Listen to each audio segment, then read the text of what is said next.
Hey, it's Joshua Vergara from Android Authority. What's going on, everybody? And I do have something to admit. Lately, I've been using the BlackBerry Z10 as my main phone. Remember this phone? The original BlackBerry Bold. Almost 4 years ago, which is an amount of time that equals an eternity in technology. However, back in those days, a majority of people I knew rocked BlackBerry phones. BBM was the main way of communicating with friends, and the Bold used to be the biggest phone I ever worked with. Boy, did that change quickly. Years later, we have a touchscreen BlackBerry, and with OS version 10, the hope that this platform can gain back all of the fans lost to iOS and Android.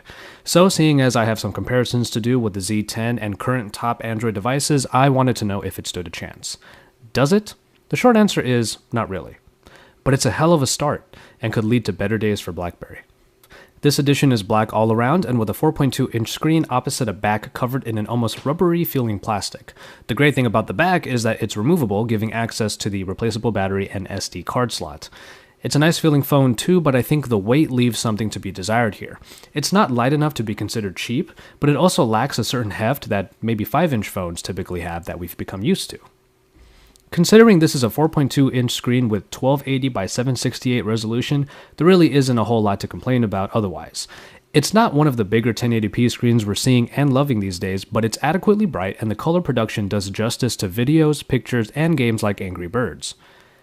You do get a dual-core 1.5 GHz Snapdragon processor in there with Adreno 225 graphics, so there is plenty of performance to go around. Little lag is found once you get into the OS. I thought that I was going to have a bad time with the Z10 when it took, and does still take, quite a while to boot up. It's the only real performance issue, though honestly it is a pretty big one. Battery life is a mixed bag.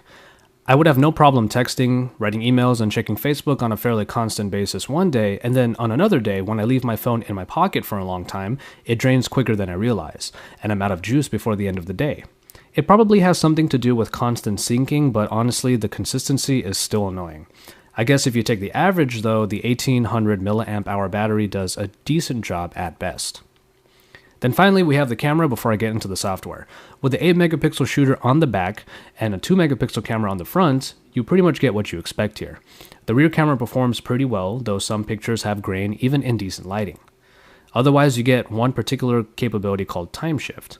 Essentially it takes a very fast burst shot and you pick between the various shots to find the one you want. Bottom line, there are plenty of much better cameras out there, quality and function-wise, but the Z10 is certainly capable, if not overly simplistic. Alright, so now we have BlackBerry 10. This is a big change from the BlackBerry OS that we might know from before, certainly a change from the days of the original Bold. Brought into the current century with a touchscreen interface, you have your apps in the main screens, the recent apps screen, and BlackBerry Hub. Running apps from the app screens is pretty straightforward, but it's getting back home that is different. Notice there are no buttons anywhere. That is because basically all navigation is done via swipes. Swipe up from the bottom within any application and it seats your current app in the recent apps screen. You can only get a total of 8 running at the same time here, but that shouldn't be a problem for most. The cool part about this recent apps functionality is that anything put there continues to run in real time, so it's kind of like quickly creating a widget. BlackBerry Hub is another new function meant to integrate all different services like messaging, Google Talk, Facebook, Twitter, and emails into one location. It's all in a list format that basically makes you edit every item one by one, because manipulating groups of messages can sometimes be a little difficult and cumbersome. Having everything in one place unifies the notifications, which is kind of cool. From within any app, swipe up, but then hold there to see if you have anything new. While holding, you can swipe to the right to go straight to those messages. You don't get previews of your messages though, because you actually have to access the hub in order to see them. Ultimately, provided that you keep your inboxes pretty clean, the hub is a pretty elegant and nice way of putting all of your messaging needs under one roof. Of course, as an Android user, I found myself missing my OS of choice, but only when I couldn't find apps that I depend on.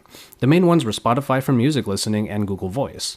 The solution for Google Voice was to use the mobile web version, which actually worked out because the built-in web browser is simplistic, unobtrusive, and actually pretty easy to use.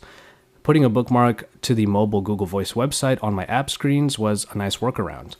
Mind you, this is how BlackBerry does YouTube as well, so remember that any missing app might have a capable web version. There's still nothing available for Spotify though. For the typical tasks like messaging and web browsing though, the Z10 is actually a pretty good experience.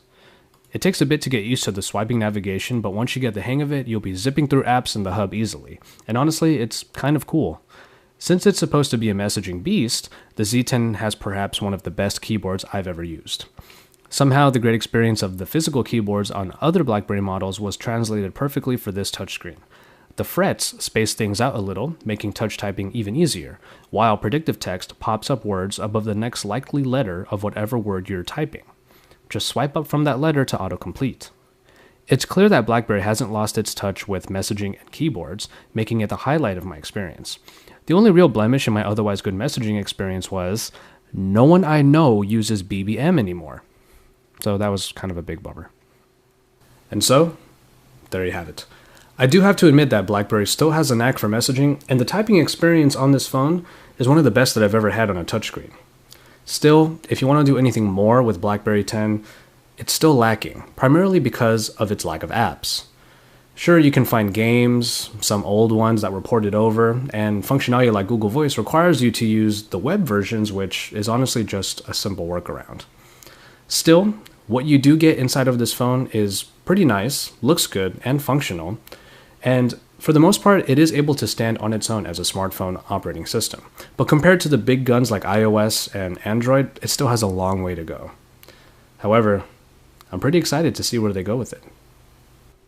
We'll be comparing the Z10 to some of Android's main players, so stay tuned and subscribe to the Android Authority YouTube channel for all the action. And remember to keep up with AndroidAuthority.com because we're your source for all things Android.